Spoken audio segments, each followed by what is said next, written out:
It's so satisfying for me to sit here and state that for once, when it comes to my content, I'm on time with something.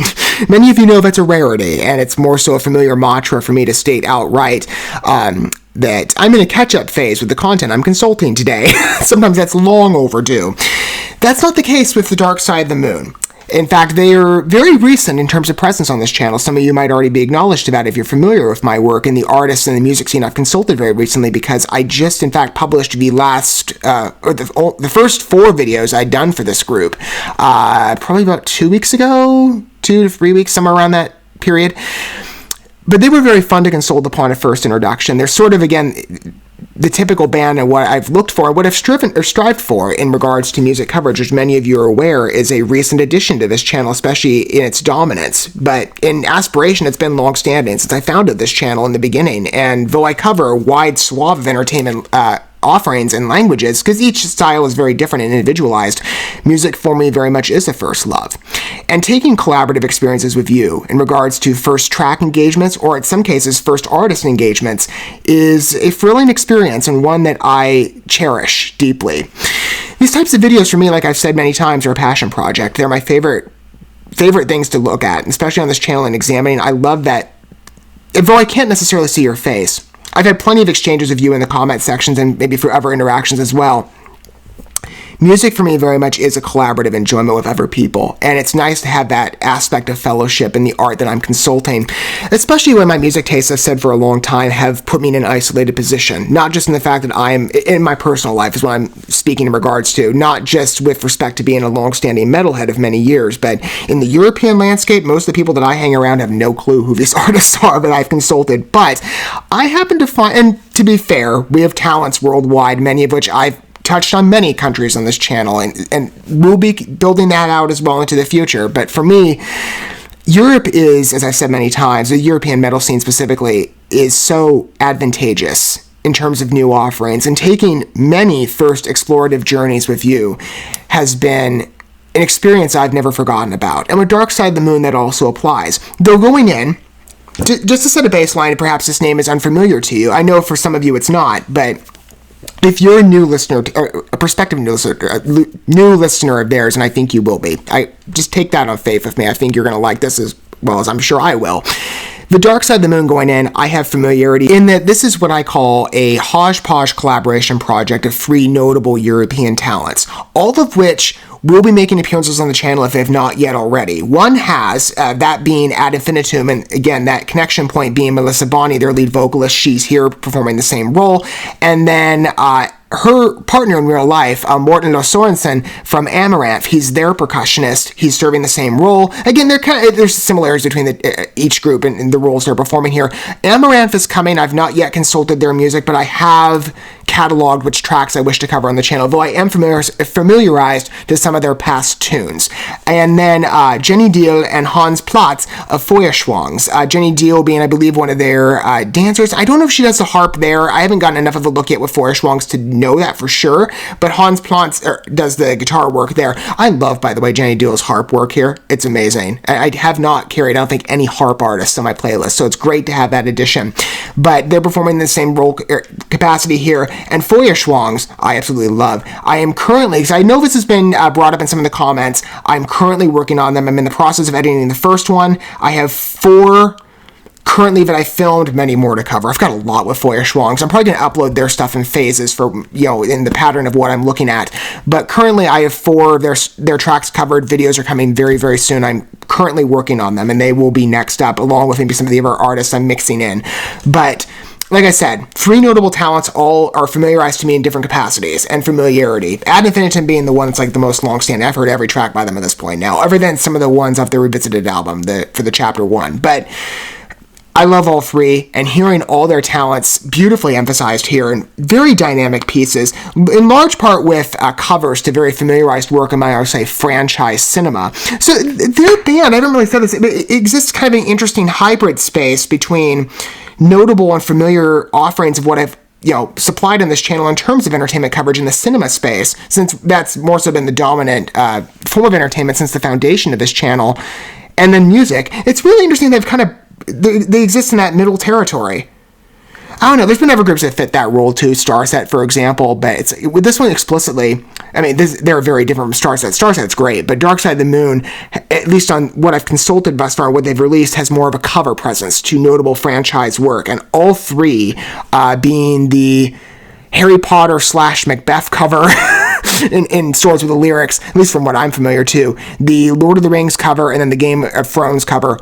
All were amazing, and they had their last tune, in fact, was an original piece called The Gates of Time, and that tune's my favorite. It is sunk in so well, and the power riffs on that are exceptional. In fact, I've listened to that so many times now, specifically when driving, and admittedly, I do turn my phone up probably way too loud than I should in terms of the music, but those power riffs sound great on my stereo.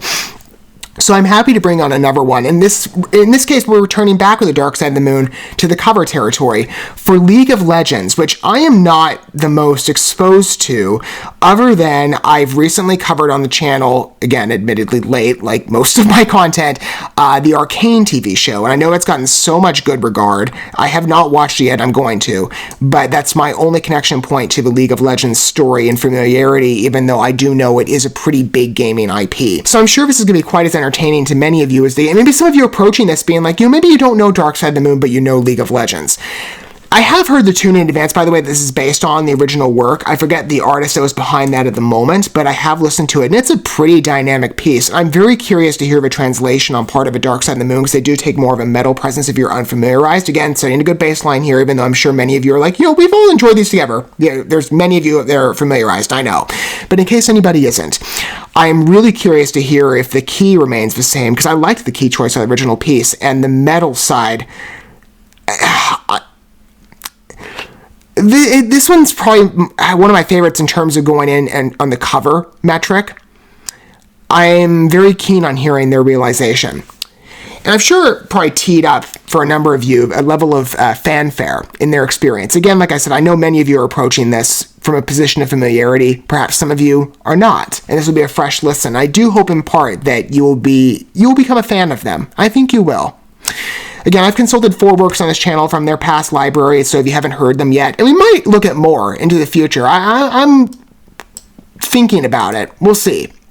But in terms of single debuts, I've really enjoyed covering this group. Again, in just a little under 2 weeks, I've become a major fan. So I'm ready to build out with more. And let's hear their translation of League of Legends applied to symphonic metal. It's kind of like symphonic metal. It's more like, it kind of mixes in tone a bit, but it's got a real symphonic drive to it, but it's more so metal dominated. I'm curious. But let's look at Legends Never Die. I've got the video pulled up, and we're going to entertain the tune as well in conjunction. And I will also, for those of you maybe familiarized to my work, you already know where I'm going with this, but if you're not, I try and accommodate listener taste to the best extent that I can. If you like to read along with the lyrics of the piece, those will be provided to you in the video, and they'll pop up pretty soon. They'll track along with it. As you'll see, let me start engaging with this piece. All right, here we go.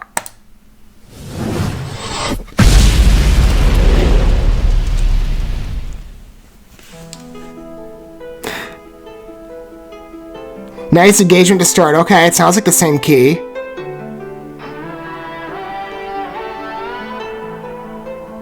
Legends never die when the world is calling you. Can you hear them scream? It reminds me so much of the original piece in tone.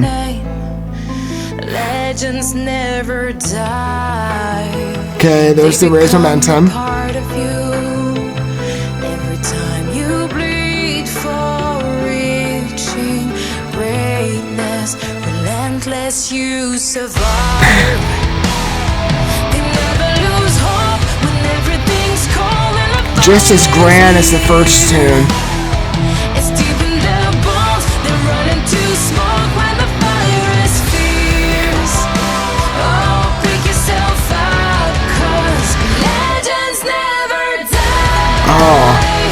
When the world is calling you, can you hear them That little plucking in the background. out your name? I die for that, and I have for the last couple pieces. It just stands out so well. They become the part of you. Every time you breathe for reaching greatness, legends never die. Nice drop in return. Down the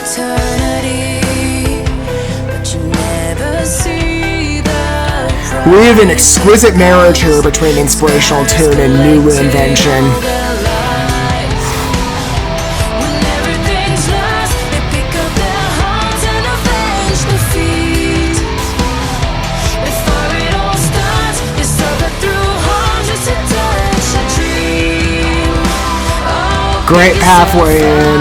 Just the pacing is so beautiful. Again, the original piece was wonderful, but this is a beautiful take.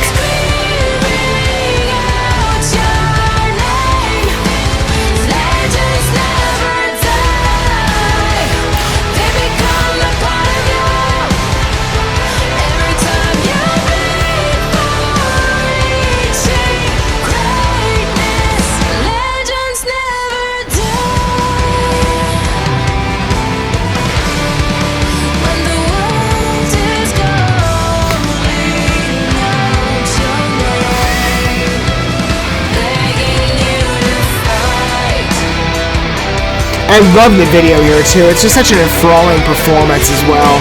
Just really endears you into the song.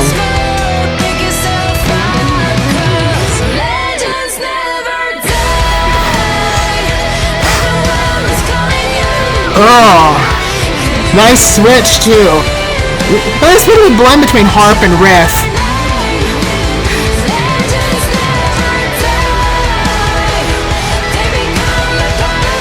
One of their best, as always.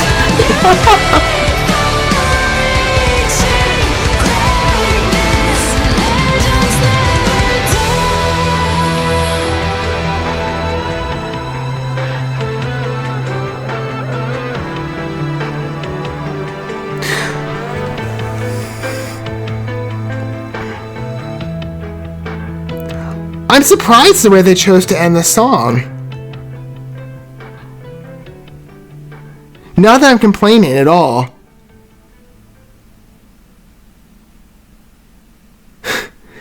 It's so soft on that. I love the delicacy of that ending. But I was curious to see if it would return back to the beginning, because they started out again with the harp, and it's such a soft cue they engage with. It's a wonderful tease. Like I said, this song is perfectly mirrored to the original piece. And if you have not heard it, maybe you're not somebody that is knowledgeable in League of Legends. Again, like I said, I'm a total novice, other than the arcane familiarity and association. Even though I haven't watched the show, I've seen the trailer, and I have gotten some feedback from you, at least when I covered that project, on some of the traits with the game. But if you've heard the piece, this is a great mirror. And I've said with the cover space, and there's not been a track on this channel that I've consulted that I haven't liked. Every piece I've heard from every artist has been wondrous to me. And the cover space especially, it's so much fun to examine where artists take original works in their own constructions, because there is a varied palette of traits they can utilize. Some might keep the track very faithful. They might maintain the original key choice, the same pacing, the same energy, maybe the same music genre, or they deviate a bit. This is faithful in key. It's the same, just emboldened with a metal twist, but it's not one of the harsher ones. It's because the original piece has kind of like a pop, electronic pop rock flair, kind of. And this song extracts that tone while building off of it quite well and faithfully. The vocal performance on behalf of Melissa is always enthralling, quite frankly, and it reminds me a lot, like, it's almost like deja vu nostalgia here. When I'm covering the piece, I'm like, I remember this original experience. It just sounds, again, so similar, but it's refined a bit. It's different, right? It's its own thing. But it's just so fascinating to examine, because what they do, in part, tone-wise, it almost sounds the same, and you fall into that pattern. Because the original tune, again, like, had a bit of a rock flair. So it would be a bit harsher in comparison to some of the other pieces of what they've based their covers on. So it is, in that respect, it takes an alternative path in part. So here, in examining the piece, at least their rendition of it, it's in the subtlety. I think it's the most intoxicating in regards to its beauty. The harp strumming at the beginning and how they've integrated that into the chorus with such prominence. Sometimes you listen to their pieces and you might be able to hear it, right? But it kind of falls into that a bit. Or maybe it's in the lead-in. Like, for example, The Gates of Time, that was the case. Going into the chorus, you could hear Jenny employing some harp tones, and it was more enhanced. There's no way to miss it in the chorus structure here. And it was just such an interesting idea in regards to blending with the percussion, and then following up with Hans, the riffs. Especially on that last chorus, again, it gives it this fresher presence in comparison to the original piece construction, or not original piece, but their construction of it in terms of the previous chorus iterations. I just find it really fascinating. Again, I love this piece. I think it's wonderful. It's actually probably my favorite cover from them. And there's not one I haven't liked, like I've said. All of which are great. And if you've not heard them before, just take it on recommendation. Go entertain Dark Side of the Moon in full. You'll enjoy the experience. I'm sure you'll become as devoted a fan now as I happen to be. I know a bit later than some of you, admittedly, but just 2 weeks in, I'm having a great time. I can't tell you how many times I've given their pieces, especially The Gates of Time. I've given that one so many repeat listens. Or in terms of covers, that Harry Potter one is really good. Anyway, the string use on that is amazing. That's to Rosanda Panfili's credit. She was a guest artist there. And this piece is equal to me, I'd say, in its level of respect in cover. Again, there's a varied landscape where artists go. But this one mirrors in key pacing, and like I said, in tone. Even in vocal style, Melissa reminds me a lot of the original artist, though her voice is clearly distinctive. It is very different. You can hear, again, they're not... Each artist is individual, right? I just find in boiling down this piece, where I fall back onto it in such adoration are those subtler elements. And if you're listening for them, it's so specific. And the piece, by the way, is accompanied with a beautiful video. I love the performance, and the waterfall idea was great. Because, it's not just like standing in front of... it's kind of like... This isn't the same setting as The Gates of Time, is it? It almost looks that way. I don't know if it is or not. But, the lighting's different. They film this at night as well with some minor, it looks like smoke effects. But the fountain was a great idea. Especially to have that going as Melissa was singing, right in front of it. It just adds such a wonderful glow to the video. Again, performance-wise, this is so engaging just to watch. And I love that experience, too, of getting, a live performance, in part. Because you feel the artist's devotion. And this piece, like I said, just mirrors that original work perfectly. In a way that is just so enamoring to me. And is, as always with them, an easy repeat listen.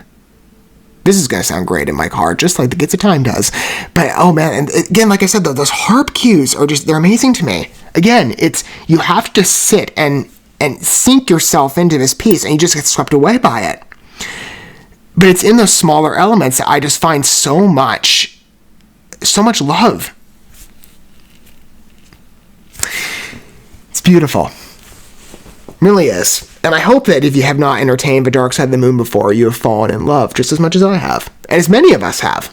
There's plenty of fans, and I would imagine, of course, there's plenty of room for growth in that, and they deserve to have that. Again, all three talents here, all four, but in the three groups of association, again, what I gave, Ad Infinitum, Feuerschwangs, Amaranth, they're all very well equipped in the rock scene. So hearing a spin-off project with certain elements extracted of each and blended so harmoniously together, it's in such inventive ways, especially in translating covers into a new style, especially on the metal lines. This is why I love music. Again, like I said, there's just so much creativity in this sphere where, to be fair, again, I like all the artistic forms I cover on this channel. But sometimes, you might come across a project that's inferior or not, right? Ever Landscapes. There's not been a piece, again, on this channel, as I said, that I have not entertained, but I've loved from any artist. And I just know how to pick them, apparently. Or I go by your recommendations. And many of you give me a steady helping, and you continue to, and I appreciate it. I'm growing out that list, and we'll get to many of your recommendations in time, God willing. It's a lot. And like I said, these are passion project videos for me. I don't mind the time it takes to edit them at all, because they're my favorite videos to produce, quite frankly. I love music so much. And Dark Side of the Moon fits perfectly into that. This is why I love music so much. It's an incredibly dynamic art form. but especially in the space of, again, like this hybrid. I didn't really take that into account when I started covering them. How they exist in that middle space between cinema, in part with the covers, and music. To hear their translations of such notable works told very differently. This is the closest in approximation, but again, like I said, there are specific points of deviation that make it such a unique piece to entertain. Both works are great, but this is such an interesting adaptation. It's really alive and dynamic as a work. I truly like it. Legends Never Die, again, like I've said in the past, of Dark Side of the Moon, just another point of success. And another reason, again, like if you have engaged with them, go do so. You will thank me, and I'm sure you will become a longtime fan. And for those of you that, again, I'm sure many of you are approaching this video being familiarized even much longer than I've been to the Dark Side of the Moon, what were your thoughts on it? And, again, like I said, for new listeners, whatever angle you come from, I guess to better say it, in more simplicity, I'd love to hear your thoughts down below if you do wish to disclose your perspective. And going forward, of course, I will keep an eye on them. The album, like I said, arrives May 12th. And I don't tend to do full-length album reactions that often. On certain occasions, yes. If I don't end up doing that, I might do, because I'm just eyeing the tracks, it's going to give me a good reminder of what I was looking at. There are a couple covers here, again, more that they've done, because that's more so the first of this album. There are certain pieces that I'm eyeing, whether it be on the cover itself or the collaborative artist. So don't be surprised if, going forward, again, like I said, I don't know if it'll be a full-length album reaction or not. Maybe I'll just pick a steady selection of the tracks, but we might return, if there's not another single release in anticipation, because we've got about a month to go before the album releases. Metamorphosis is coming quite fast, or Metamorphosis. Don't be surprised if they make a return appearance if there isn't another single debuted. I might add some of their work on in the future. I don't know when I'll get to editing those videos. I'll try and have them out pretty quickly, but again, like I've said, I get behind on everything, it seems. Not today, though. And I'm happy to not fit the familiar of my normal pattern in consulting Dark Side of the Moon again.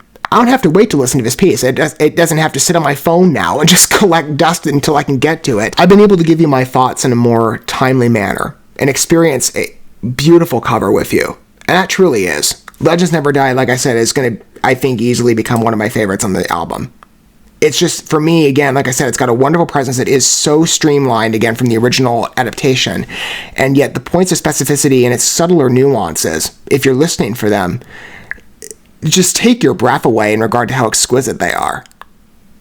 It's a piece that captivates your attention. Like everything has thus far from this band, but Legends Never Die is a fabulous new addition. It really is. It's a solid land for me. Thank you so much for watching this video. Before you bounce, feel free to drop a like and comment, subscribe to this channel with a ding on the bell, and share this video with your friends. And consider checking out the description here. There you'll find links to my other channels, as well as addresses to my other social media accounts and ways you can help support my work if you feel so inclined. May God bless you, and looking forward to when our paths cross again.